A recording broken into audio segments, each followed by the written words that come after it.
Hey everybody. Hi, Emily and Jamie here. Yup. Kicking off another episode for 2023.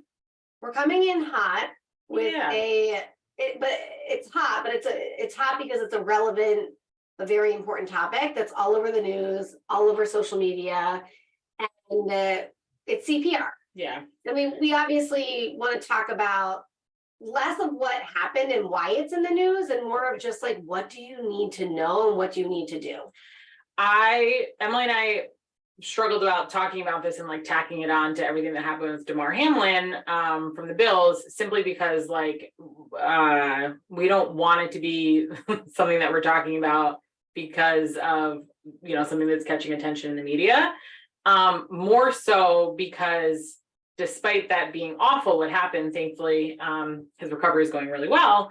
It is actually starting this conversation around, like, we've seen multiple posts about like, let this be the year that everybody learns CPR. And Emily and I have been saying this for years, as nurses, as people in the community who have performed CPR in the hospital and outside the hospital. Right. For me, more frequently outside the hospital. It is a skill that this isn't a want, this is a need. I even talked to my kids about CPR, what it is, what it means, even have showed them how to do it.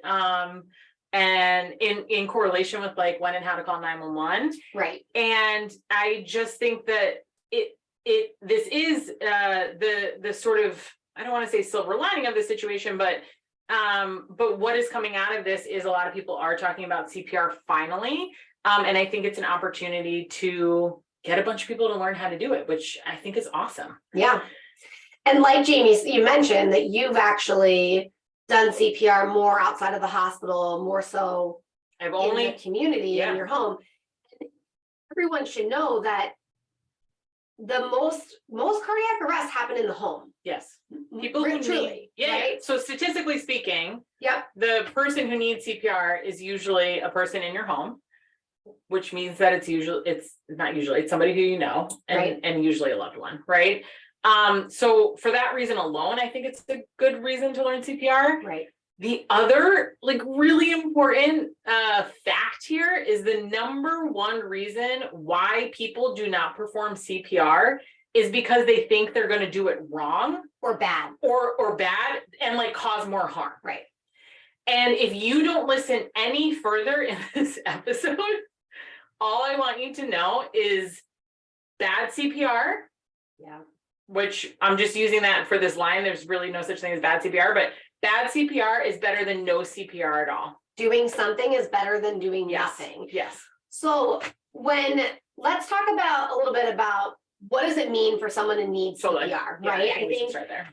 Just to really break it down for you, and then not only identifying what does it mean and what do you do, but how do you respond? Yeah. Let's just keep it really simple too. Yeah. So, and it's not to be scary. You've just got to empower yourself to know what to do. Yeah. This is not fear mongering. This is not I'm not telling you that most cardiac arrests happen in the home to scare you. We're saying this in a way where I'm saying that because it's factual and also to hopefully empower you to learn these skills. Right. And if Emily and I at this point, we're going to break it down super fucking simple. Real simple. So that you do feel empowered to actually take action. If someone needs CPR, that is a baby, a child, an adult, a person that you see go down or you find them down and they're unconscious and they're not breathing. Yes. So you can even get down to the ground. You can, it's quite clear when someone's unconscious, right? They're not responding to you. Yeah. You're saying their name. Break down what you're shaking, right? Unconscious, I'm shaking Jamie and she's not replying to me. Right. Then I look down, I lean in near her chest at eye level to see if I can see any movement or breathing. Yeah. I even tell people, if you're assessing for breathing, you can put your head down near their nose or mouth and look down towards their chest. Yep. So that if any air is coming out of their nose or mouth, maybe you'll feel it on your cheek. And then at the same time, you're looking at their chest to see if you see any chest rise and breathing. If you're only looking for 5 or 10 seconds. Right. A person, if they're breathing adequately, will have a breath in 5 to 10 seconds. But let's say you still Don't know. start CPR. Like if you don't know, you're starting CPR. Yeah. Because guess what? If you're wrong, They're gonna wake up. they're gonna wake up. They're gonna move. They're gonna move. They're gonna, They're gonna cry out. Like Right. they're gonna. It's because it hurts. yes. Right. Yeah. And then you'd be like, "Whoops, sorry, you didn't need CPR." So like, No harm, no just foul. go for it. Yes. Just I agree. go for it. Right. Yeah. It's a good story for my Penn State. My Penn State encounter. Yeah. So I was in college. Yeah. I was visiting my sister who Yeah. went to Penn State, and we were at a party, and everyone started screaming from a back room, "Are there any? We need help! We need help!" I don't know, doctors, nurses, who's here at Yeah. a frat party? And I'm like, "Oh, that's me." So I walk into a back room. There is a person unconscious on the floor, and everybody's screaming Screaming that he needs CPR. they need CPR, Yeah, he's yeah. not breathing, so I Yeah. roll him over, I shake him, he seems like he's unconscious, I mean, I give him a shake, are you, and I look, it actually was hard to tell if he was breathing or Yeah. not, so I did a quick sternal rub, and I knew to do this because I worked as a nurse at the Can you hospital. just tell people what a sternal The is? sternal rub is when you take your fist, so everybody do it if you're listening now, clench your fist and feel The knuckles. the knuckles of your fist. Yeah. Right? And then put your other hand up above your heart, above your nipple line, onto your Breastbone. breastbone, the sternum right here. It's below your neck, Yep. above your heart, right? That center of your chest. It's hard. Yep. And if you rub your knuckles into that area, you do it lightly on yourself right now, it hurts. If you did It doesn't feel good. So if I'm trying to see if someone's conscious or not, I'll always quickly do that, because if they are, that hurts, and they're gonna. So this, I did a thing and I said, he's conscious, he's breathing, you need to take him to the hospital. Yeah, he doesn't need CPR. Right, he doesn't need Yeah. CPR, but you gotta call 911, take him out. And then I was back out. Yeah. Right. Okay.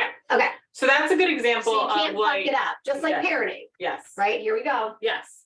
So if you're unsure, do something. And when we say something, like start compressions. If you start compressions, and we're going to break down compressions, but if you start compressions and the person doesn't need it, they will respond. So now they're responsive. Okay. Okay. So step one is, how do I know to perform CPR? You're performing CPR if somebody is unconscious Mhm. and unresponsive, right? So Yep. they're unresponsive and they're not breathing. Yep. That's how you know. Okay. Before we go into like how to actually perform, like the steps to actually perform CPR, Right, I do just want to break down like what CPR actually means. 'Cause yeah. I think it's helpful to Right, because we're about understand. to tell you to push hard and fast on someone's like, chest, and why? it's like, what, it's a lot, it's Yeah. powerful, we just told you it hurts. Yeah. It's a lot of force, like, why would we do that? Yeah. So CPR, the letters CPR stand for cardiopulmonary resuscitation. Mhm. Cardio means of the heart, pulmonary means of the lungs, resuscitation means to revive.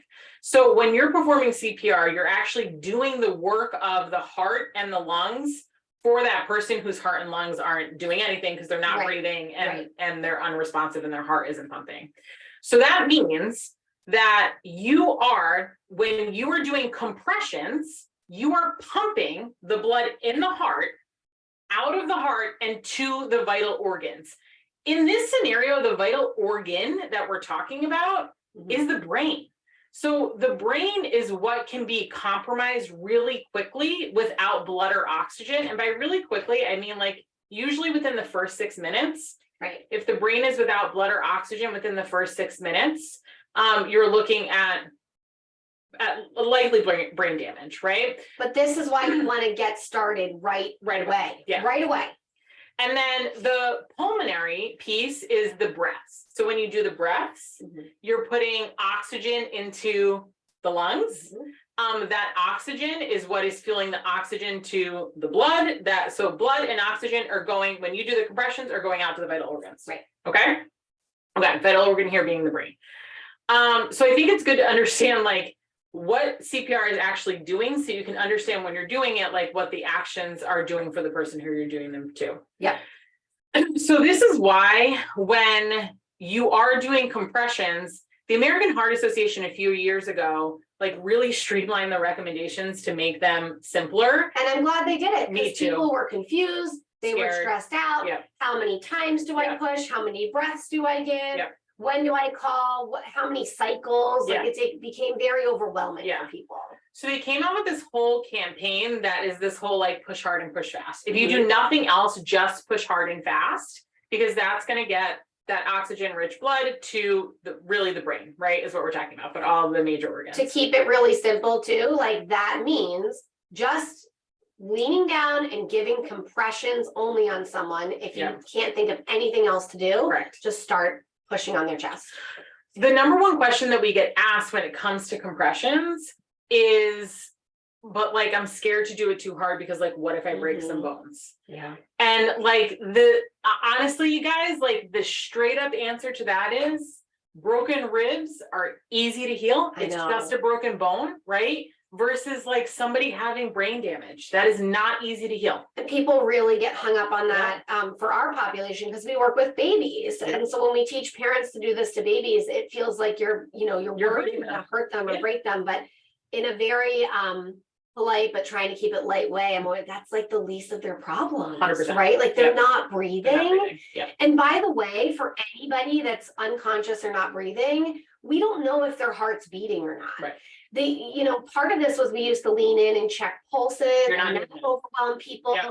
It doesn't matter. It doesn't. You're not feeling for a pulse. You're looking for a breath, right? Because if say Jamie went down right now and became unconscious and wasn't breathing, your heart would probably still be beating. Yeah, just not for much longer. It doesn't matter to me, right? Like it doesn't matter where it's at. It's only gonna come down. Yeah. And stop beating. Yeah. So I don't need to count it. I just need to start. Yeah. Impressions to help it right away. Exactly. So let go of that too. It doesn't matter. It doesn't matter if the heart's not beating or not. It doesn't matter if you injure them or they're unconscious, but like if you broke a rib or something, like we can deal with that later. Totally. So coming back to the American Heart Association, simplifying the recommendations, their recommendations, and this is not to confuse anybody who's, maybe just hearing this for the first time, is you're just checking for responsiveness and breathing, no pulse, right? And then if they're unresponsive and not breathing, then you're going right into compressions and breaths. You're pushing hard and you're pushing fast. And you're doing 30 compressions, and then you're giving 2 breaths. 30 compressions, 2 breaths. And that is the same, that ratio of 30 compressions to 2 breaths is same for infants, for children, and for adults. There are differences that I'm going to break down in just a second, but so what's the same? The same is how you're identifying if somebody needs CPR, and the same is how you're administering CPR in terms of the ratio of compressions to breaths. Yeah. You start with compressions, you do 30, you push hard and you push fast, and you're doing 2 breaths. Okay. The differences are really actually just what you're doing with your hands and how you're giving the compressions. So for an infant is defined by a child who is 12 months and younger. You're just using 2 fingers, but the placement of those 2 fingers is going to be the same across everybody, like fingers or hands. So it's just below the nipple line on the sternum, like on that breastbone that Emily was just talking about. Right to the middle of the right in the middle of the chest. Yeah. 2 fingers, and you're going to push down hard and fast on an infant. So that's a child less than 12 months. Yeah. I mean, textbook wise, it'll say you should be trying to push down 1.5 inches. Yeah. I mean, I don't think that's helpful. But I know I like to say it because then you're thinking like, that's how hard. Yeah. That's deep. So that's how hard you need to be, like imagining that. Right. Agreed. Then for a child, so a child is defined by the American Heart Association as a child who's 1 to 9 years. You're using 1 hand. So you're using like the heel of 1 hand, and you're doing compressions in the same place, but just the heel of 1 hand. And you're using your hand because, again, like a larger child, you're trying to get deeper into the chest. Right. Okay. If it is a older child and you're not able to push hard with 1 hand, you are using 2 hands. Yes. That's the most important piece of this. Maybe like a 1 or a 2-year-old, you only need 1 hand. Yep. Maybe a 7 or an 8-year-old, you feel like you need 2 hands. So you're just making a judgment call. Yep. And then for an adult, it's 2 hands over each other. And you're, again, pushing deep, hard. Yeah. Okay. So from a compression standpoint, the only difference between infant, children, and adults is 2 fingers for infants, which is 12 months and under, 1 hand for children, which is 1 to 9 years-ish, and then 2 hands for adults. It's still 30 compressions to 2 breaths. Want to talk about how fast? I want to do the breaths first. Oh no, yeah, let's talk about how fast. Okay, That actually makes sense. hold on. Hang on. So,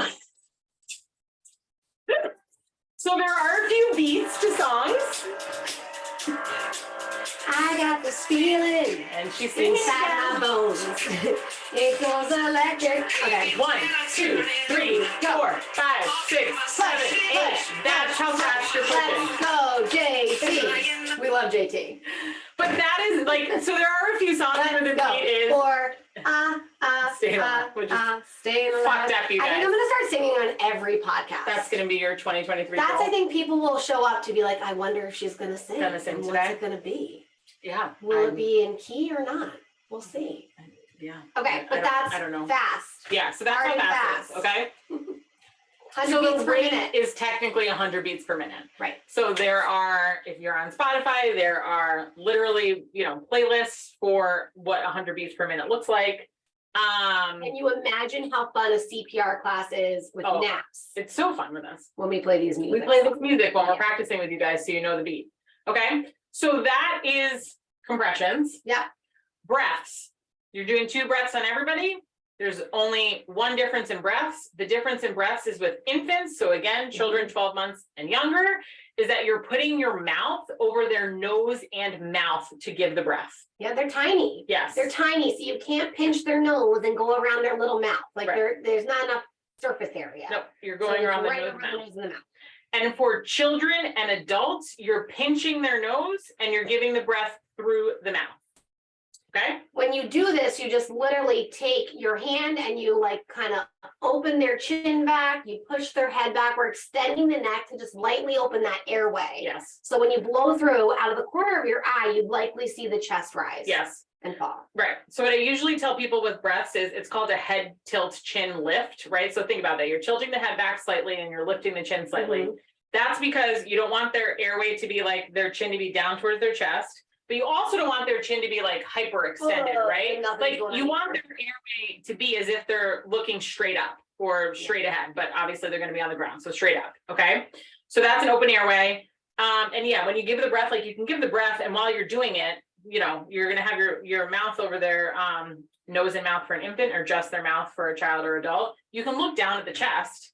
And if you see the chest rise, the breath has gone in. Right. If you don't, you can try and readjust their head a little bit, give one more breath, but like you're not trying to give 4, 5, 10, you're not going to keep trying to give breaths until you see the chest rise. The compressions are, for all intents and purposes, are more important. Yeah. So you're going to try 2 breaths, whether you see the chest rise or not, and you're going right back to compressions.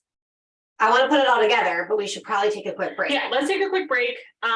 We'll have a word from our sponsors. And then let's come back to actually like put it all together. And then I want to tell a Jamie story. has a real life story. I did. I performed CPR on a stranger on the side of the road. So I can tell you guys that story when we Yeah. come back. Okay, stay tuned. Okay. We're back. Let's put it all together. All right. Yeah. So we'll summarize and put it. I keep saying the same thing over and over again. You guys, it's not because I don't know that I'm doing that. It is because this is one of those things that I am hoping that the more I say it over and over again, you will hear us saying this if you're Yeah. ever in an emergency. Yeah. Yeah. That's the sound of our voice. Okay. Just So push we it on. covered when you're going to perform CPR, reasons to perform CPR. Yeah. We covered compressions and the difference between how to perform compressions with an infant, child, and adult. Right. And then we covered breaths, how to administer breaths, and the difference between an infant and child and an adult. Yeah. Now let's put it all together. I want to talk about calling for help when we put it together. Yeah. Put it all together too. Yeah. So you've identified that a baby, a child, an adult is unconscious and they're not breathing and that they need CPR. Mhm. If you are not alone and there's people in your home or at the playground or on the side of the road or you have anybody with you, we want to assign someone to call 911. And when we do this, you may know somebody's name and you can say it, but you may not. You may be at a playground or somewhere and you have to look at someone and make eye contact with them and point at them and say, you call 911. And let me tell you a story. Yeah. My brother went to Indiana University and he witnessed a car accident in the distance. And he walked up the road. And when he got there, there were many, many students surrounding this accident. And he was like, why isn't an ambulance here yet? Like several minutes had gone by. And he had an epiphany that like nobody had called 911. It was a bystander effect. Everybody was standing around. And he said in that moment, he looked at someone that was near the victim and said, you call 911. And then the person picked up their phone and called 911. But he had this moment of like, oh my God, like how has nobody called 911 yet? It's just a very real thing. And we know through research that if you look at someone and make eye contact with them and assign it to them, even if you don't know them, they're going to go do it. Yep. Versus if you just yell out, call 911, somebody call for help. Yep. Everybody assumes somebody else is doing Correct. it. So the bystander effect is real. Like Emily mentioned, there was a research study done on this, and the most effective way to communicate to somebody in this example, in an emergency, to call 911 is to make eye contact. Yeah. And say you if you don't know their name, or call them their name. Emily, call 911. Right. Otherwise, yeah, people just assume that somebody else already did. I know. Okay. So we want help to be on the way, so then you can then go down and this person is on the ground, they're on their back, they should be on a firm surface. So if it's a baby, you're taking them not to a couch or a bed, but down to the floor. Or if you find, anybody unconscious on a bed. Trying to get them onto the floor if possible. Yeah. Because if they're on a bed, it's not gonna, you're pushing into like a mattress, you're getting when you're doing the compressions, it's supposed to be between two firm surfaces. Right. And if you're watching this, you can see my hands, but my hands are sort of like coming together, right? Because you're pushing down on the chest, and then the back of the chest wall, you're pushing down on that to create that space to make it smaller, so that compression is acting as a pump to push out the blood. Yeah. So a firm surface is ideal. Right. So you've checked for responsiveness and breathing. You've established that they need CPR, even if somebody's unconscious. Call 911 and breathing. Right. Still gonna call 911. Let's get help on the way. Yeah. You're pointing to somebody, making eye contact with them, and or calling them by name to tell them to call 911. Right. But if you've established they're unresponsive and not breathing, now you're starting compressions. Final quick tip, like if you're alone, if you happen to have your phone on you and you can put it on speakerphone while you're starting CPR, you can. But if you don't know where your phone is or you're totally alone, you need to start CPR right away. This really trips people up. So it trips people up because those minutes are so, so valuable. And in the minutes that you could find looking for your phone or finding help, that person needs the CPR right away. We've got to keep the heart beating. We've got to get the blood going. And so it's recommended that you lean in and you do a round of CPR. Which is pushing 30 times and giving 2 breaths 5 full times. Back and forth, 5 times. And then you can call 911, look for help, and go back to CPR again. Yeah. So, I mean, these minutes are valuable. One of our nurses, Meg, teaches a lot of our CPR classes. Yeah. And we've had athletes in the past that we've learned about, and one of them was a soccer player, Christian Eriksen. Yeah. And he went into cardiac arrest on the field. Yeah. And the people around him started CPR. He received CPR for 13 minutes. That's a long time. Yeah. 13 minutes. And had a full recovery and was full recovery. Impact. Yeah. So sometimes people are like, how long should I keep going? And it's like, you are doing CPR until the person becomes responsive or until help arrives. Yeah. So like, imagine if 13 minutes in, people, 6 minutes in are like, this isn't working or help isn't here, or they spent 5 minutes looking for their phone or calling for help. Like, way too many precious minutes have gone by. Yeah. So I love that story though, because 13 minutes later he came around and he's did a full recovery. Yeah. I mean, it's obviously hoping that Damar Hamlin will make a full recovery too, but they started CPR right away, and he had 6 full minutes of CPR before he was taken away in an ambulance too. Right. So it really is, this is why like the acting fast piece is important, because it is related to the brain and making sure the brain has enough oxygen. So we've decided that you're acting. Yeah. Whether you're alone or not. Yeah. We're making moves here. Yeah. I'll share my story. So I was very pregnant. This was December of, so we do like this, we do it, Emily and I have always done this like adopt a family, for the school that my sister works at. And I was going to drive to my sister's school to drop off these gifts. So it was December of 2014. Cold outside. I had Kate in February of 2015. So I was Pregnant. 34 weeks pregnant. Yeah. And I watched my sister's dog at the time. So I was dropping the dog off at her house before I went to like drop off these gifts.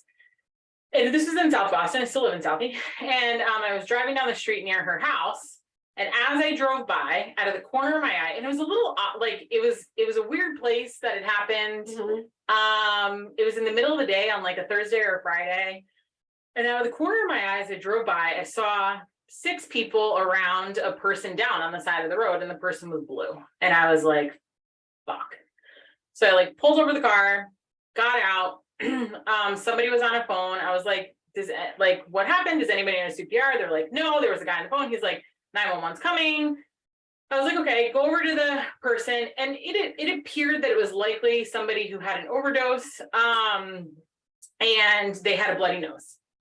And I didn't know this person, right? It was a stranger. So I started compressions, but I made the conscious decision not to do breaths. Mm-hmm. I didn't know who the person was. They had a bloody nose. And instead You were pregnant. I was pregnant.